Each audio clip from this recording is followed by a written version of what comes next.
are thinking this is your year and you are ready to start a garden for the first time ever, this is the video for you. I'm going to walk you through my best action steps for someone who's never put in a garden before, help you navigate some common issues that arise when you first get started, and hopefully get you started off for a very successful first gardening season.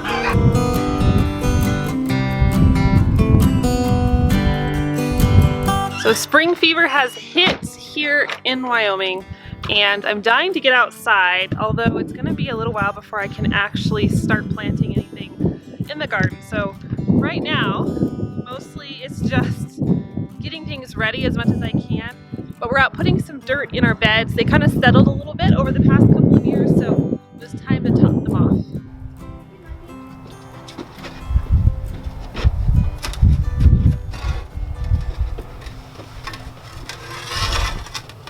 Okay, so the first crucial bit of information you need to know as a first-time gardener is what gardening zone you are in. You can find this very easily. It's on Google. Just type in US or Canada gardening zones or wherever you live, and you can find very easy to read maps that'll tell you what zone you are in. This will help you determine when to plant, which is crucial, and what sort of plants you can actually grow. Like for us in Wyoming, our growing season is short. It's usually only from the end of May till mid-September, later if we're lucky, but we can freeze really early. So I know that certain plants, like especially things like watermelon, isn't a great option for our area.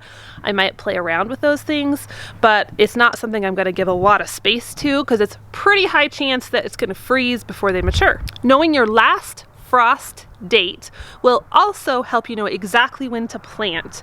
One of the mistakes I see a lot of first-time gardeners making is they get so excited when it warms up in the spring. It feels like summer, it seems like summer, so they go out and plant their whole garden on a beautiful Saturday, and then it snows the following week, just because spring can be deceiving. So when you know your last frost date, that's usually pretty trustworthy, so you can feel secure in knowing you can plant your more sensitive seeds or seedlings outside after that date and they won't get frozen.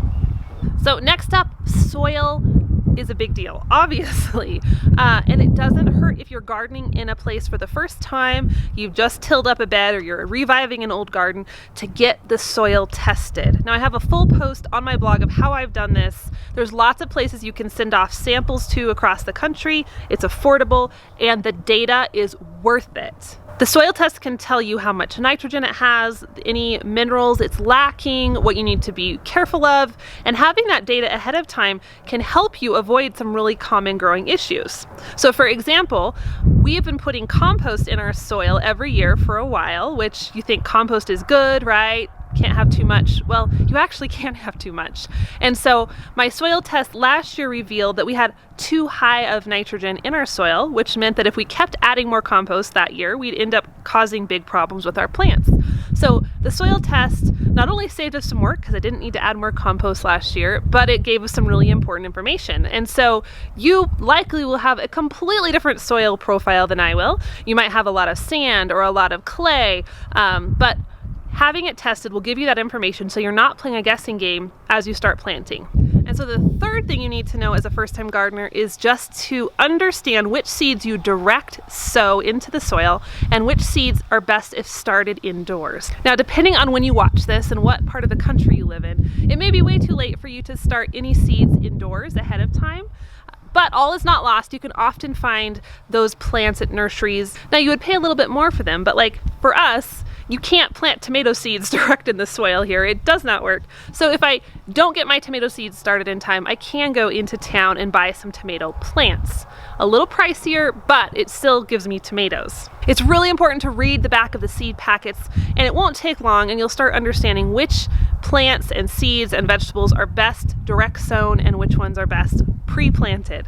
So I posted a video a couple weeks ago, I'll link it below, where I talk about how I start the majority of my seeds indoors. It's really simple. It just needs a little bit of heat and light and water. It saves you a lot of money in the long run because when you buy tomato plants in town, they're usually $3 or $4 a pop, and if you want any amount of tomatoes, you're going to need a lot of plants, and that really adds up quickly. So start some seeds inside. If you're starting your garden late, you don't have time to start seeds, grab what you can in town, and then you still have a lot of options for seeds that can be planted directly in the soil.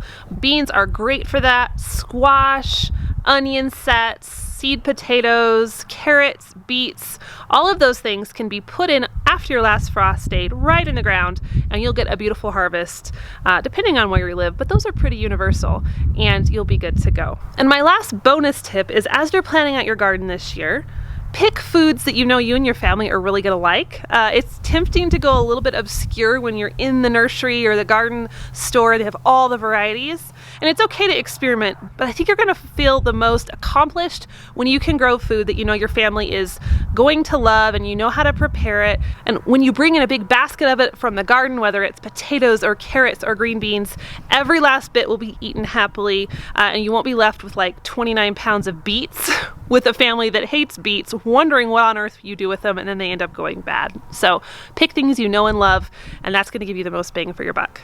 Okay, so I know I have many experienced gardeners that watch my channel.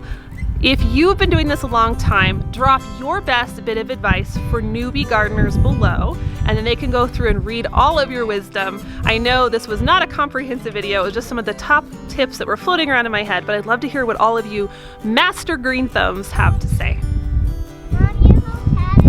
You just came in your boat. Okay. For lots more homesteading advice, recipes, how to use your homegrown food, and tons of homestead tutorials, subscribe to my homestead resource library below, theprairiehomestead.com/grow. You'll get personal advice and tips from me to help you start your homestead.